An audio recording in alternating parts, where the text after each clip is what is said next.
If somebody were ever to ask, like, are you performing the proper maintenance to make every, dental visit a safe dental visit, to steal the term from the Association for Dental Safety, it's all right there in the machine for you. And I think when we see those visible reminders, like my oil change, like time for my oil change, you see that, you're like, oh, yeah, I got it. I'm on it.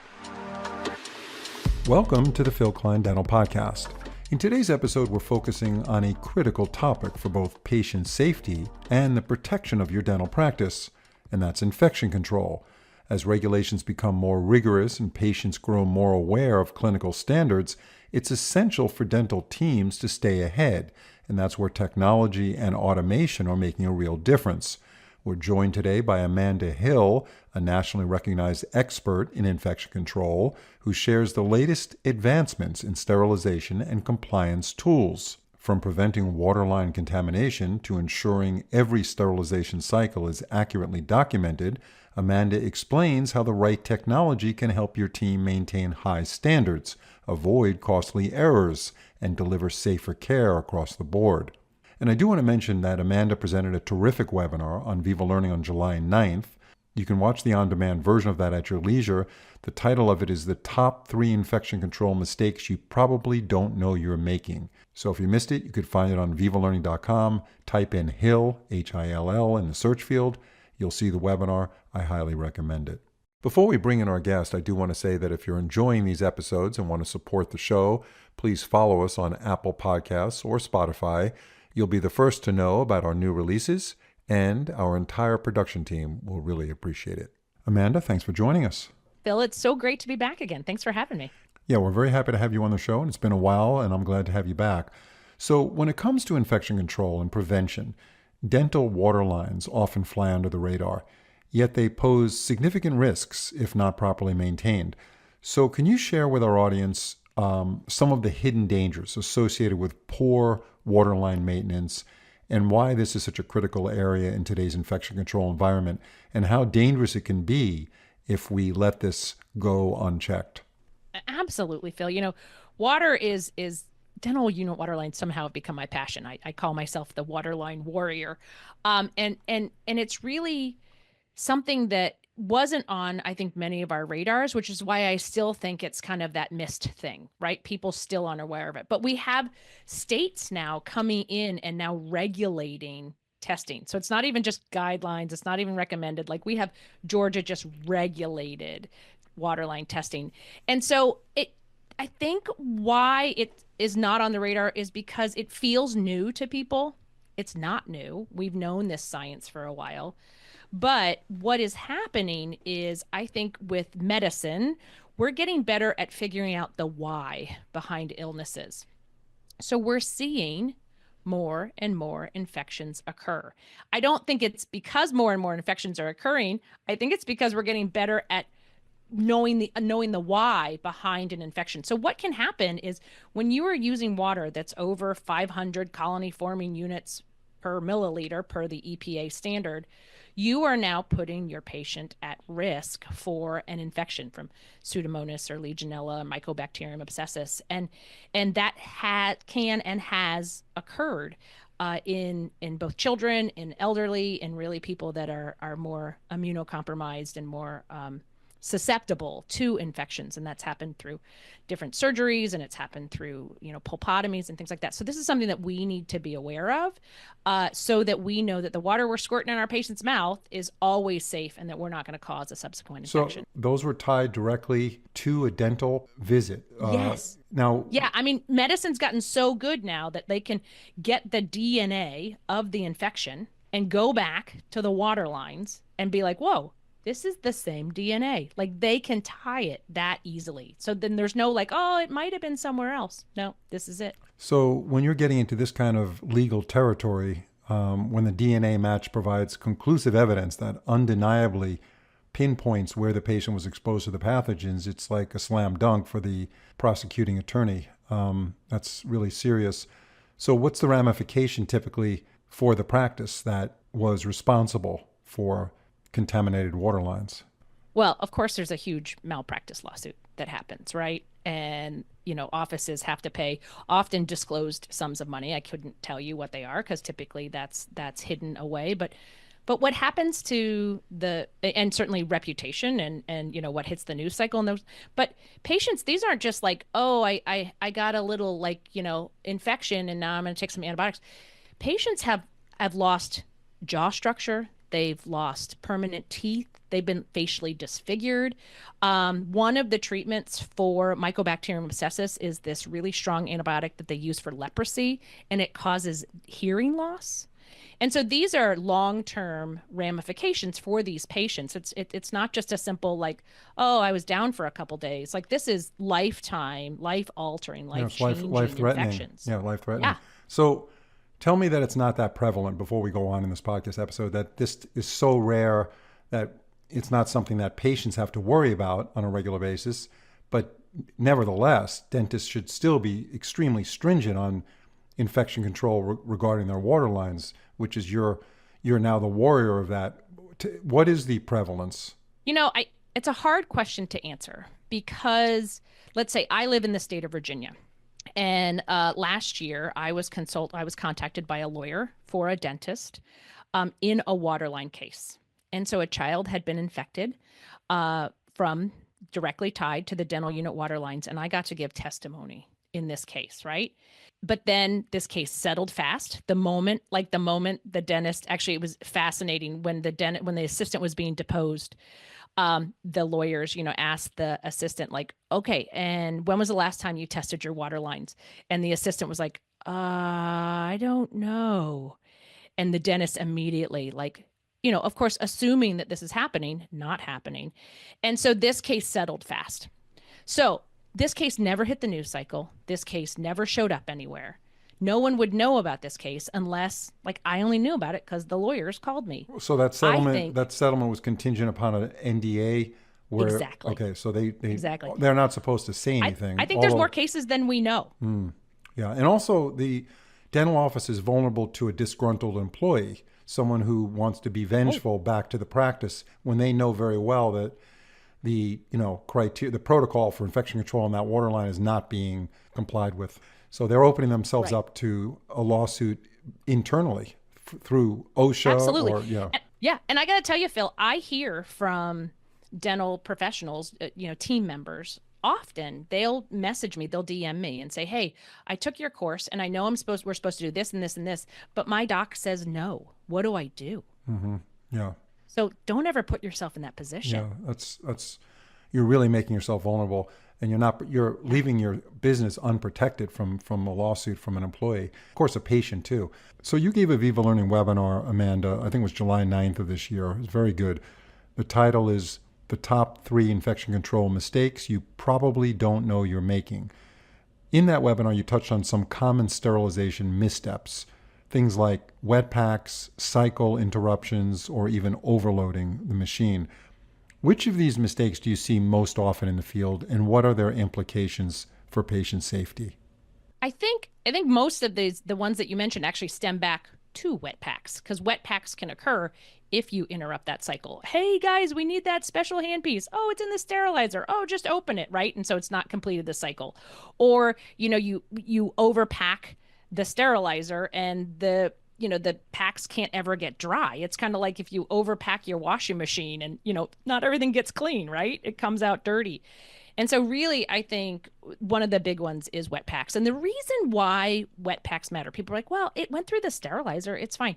If something's coming out wet, it's actually not sterile.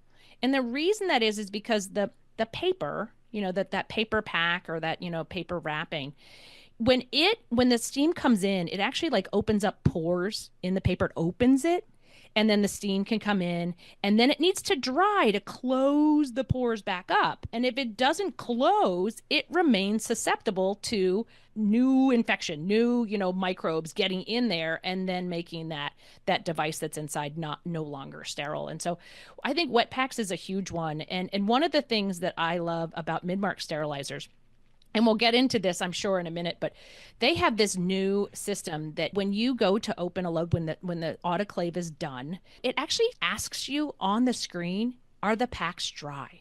And you hit yes, the packs are dry. And it's a great reminder for us all in our busyness, like, oh yeah, dry pack, yep.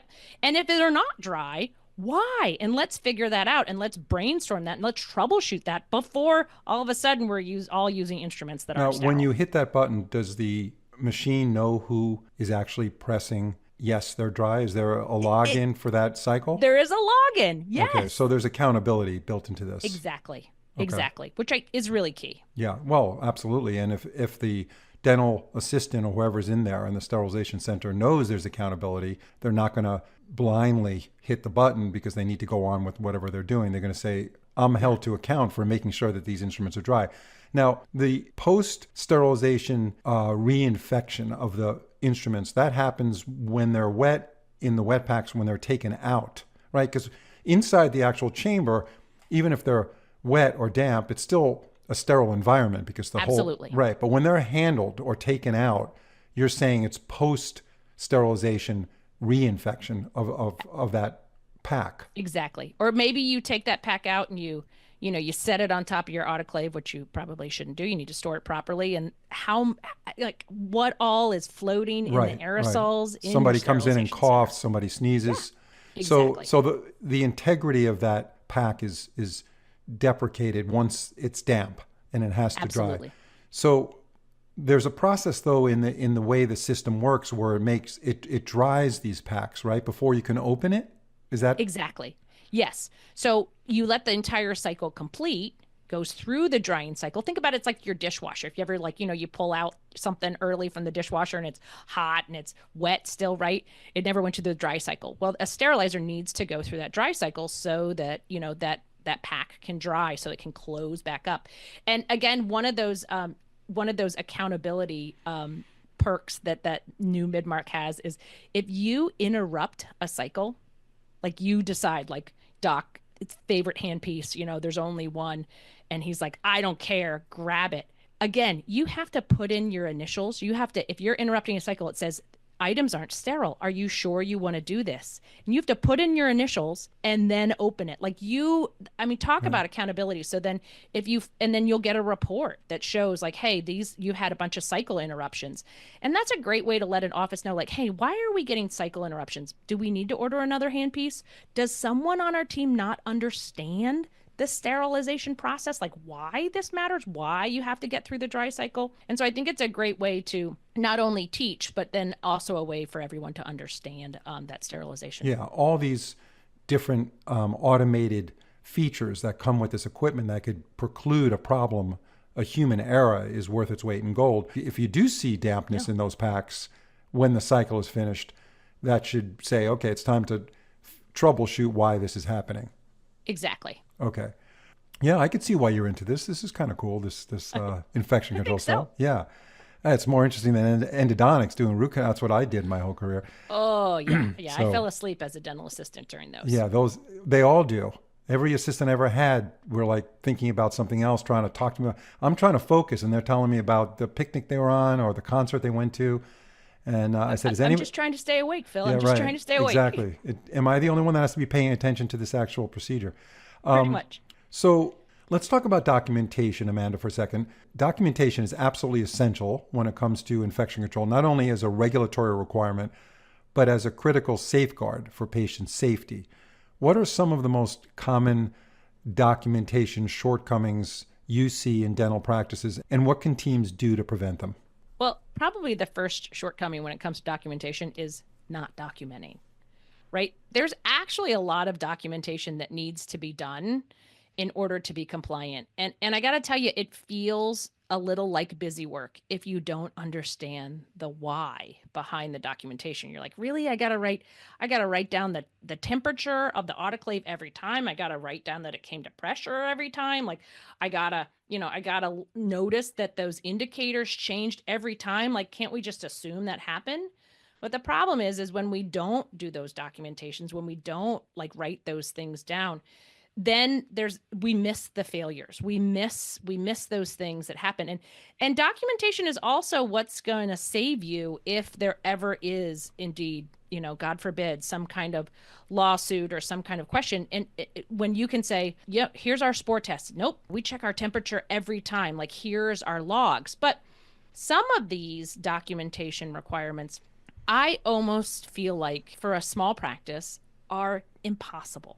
I mean, unless you have somebody that has that time to stand and stare at the autoclave to say, oh, yeah, came to temperature, oh, came to pressure, it's really hard to be able to be compliant. Yet compliance is the key to knowing that things are sterile and knowing that your practice is covered. And so it's kind of a tough thing, and I see why people don't do it, but it's really one of those things that's gonna save you in the end. So, But thankfully, there is a solution. yeah, tell us about the solution. So there is now all of these features in some of the newer autoclaves. The Midmark 11, oh my goodness, like it will track all of this for you. So you no longer need an autoclave watcher. And Phil, right now with, gosh, team turnover, right? Isn't that like the topic of du And jour, shortage, right? just a shortage of Shortage. staff. Like Yeah. you can't get anyone. So even And if you have an infection control coordinator, an ICC, that person is usually delegated that position along with something else they do in the practice, and they can't stand there and watch the autoclave.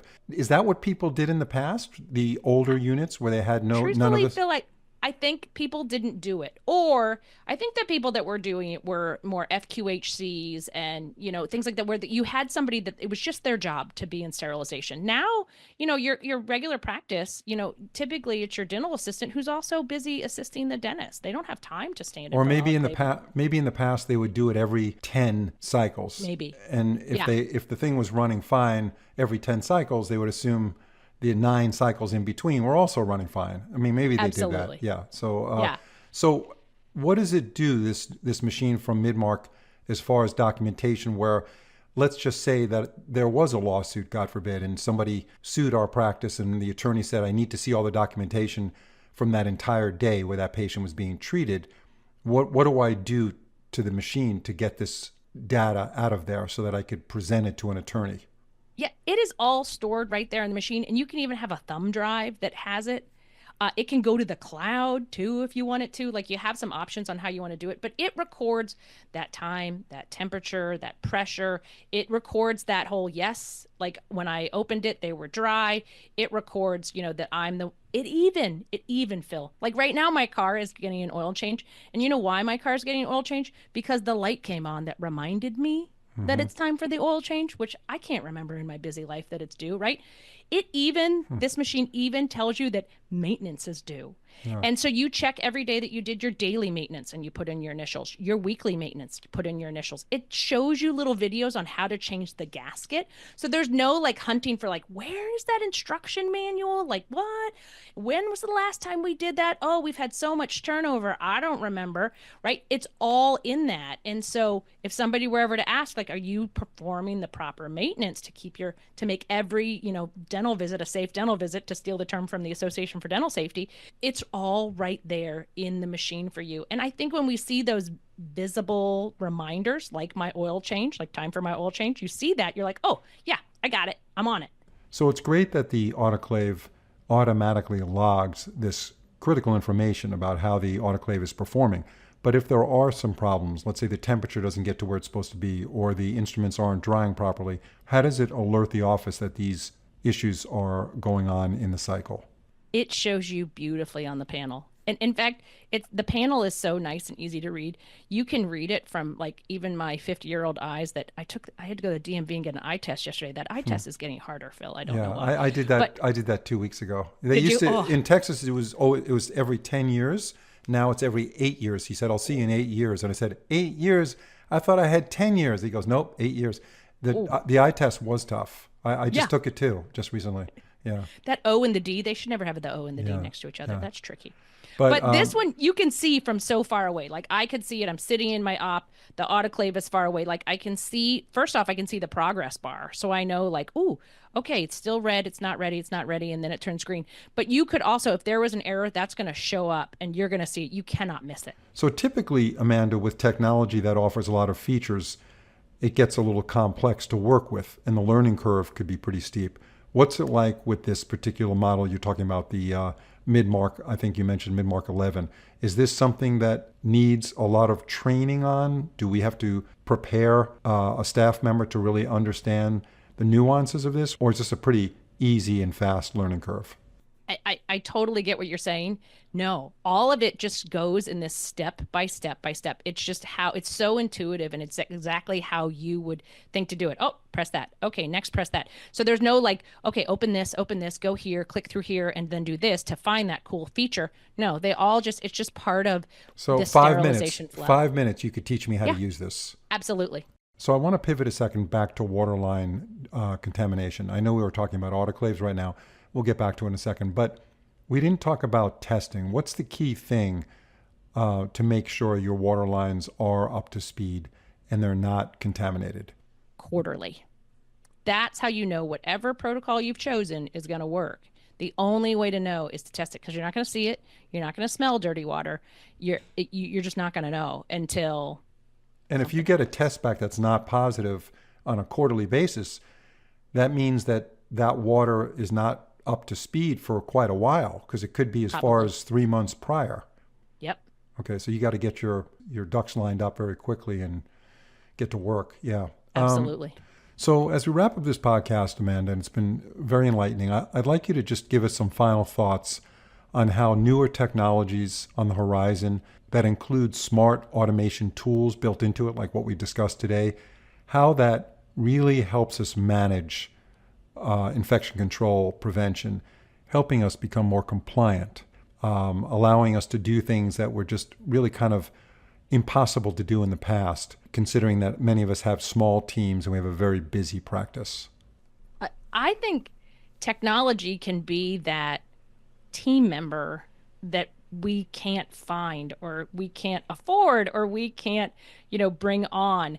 It's that system of checks and balances, which we know that, the best thing in infection control is strong protocols, strong, standard operating procedures. And so all of these technologies, whether they be, something like with the mid-mark sterilizer that, helps you remember the steps, or these online dashboards that many of the companies now have that you can, record your spore testing or your waterline testing or things like that, that allow you to have that system. And I think one of the big things that this technologies bring in is it allows the practice owner the opportunity to take a glance and make sure it's happening. Because like I mentioned that case in Virginia where the doctor was like, "What? I assumed it was happening." Imagine had he had just this dashboard that he could look at periodically and be like, "Oh good, this is all happening." Or, instead of just assuming something's happening. And so it's a great way to keep everyone accountable even when you have that small team. Yeah, I think it's almost a necessity now for dental practice to assess where they are in technology, just from the standpoint, of course, we care about the patient's well-being. That's the number one priority. We're healthcare providers. But in a litigious world where people are vulnerable to lawsuits, there's going to be a time where standard of care is at a level where if you do not have some automated tools to take care of these things, even more important for small practice because you don't have the staff to worry about the things that you're talking about. If you don't take on the responsibility to update your equipment in a way, and I hate to use the word negligent, you are kind of negligent. And I know that's a little strong because we don't want to force people to go buy a new autoclave because some new feature came out. I mean, that we're not asking for. But like you said, Amanda, if a practice is not able to, they just don't have the resources to do the things that they should be doing to ensure the health of the patient, and infection control and prevention is not up to speed, in my opinion, that could be used against them in a litigious case. And the judge could say, listen, you could have purchased this equipment, but you have equipment that's 15 years old. So you're charging the patient for dental services, but you're not providing them the assurance that they are being cared for in a meticulously clean environment, the best you can get it. So you're subpar. Do you agree with that? Absolutely, I agree with that. Yes, that it no longer is the excuse. There's no way we can do this. Technology is really coming in and helping offices figure out how you can be compliant. So use this technology to your advantage and allow it to help you run your practice safer and smoother. Thank you, Amanda, for joining us on the show today again, and thank you to our audience for listening. We'll see you on the next episode.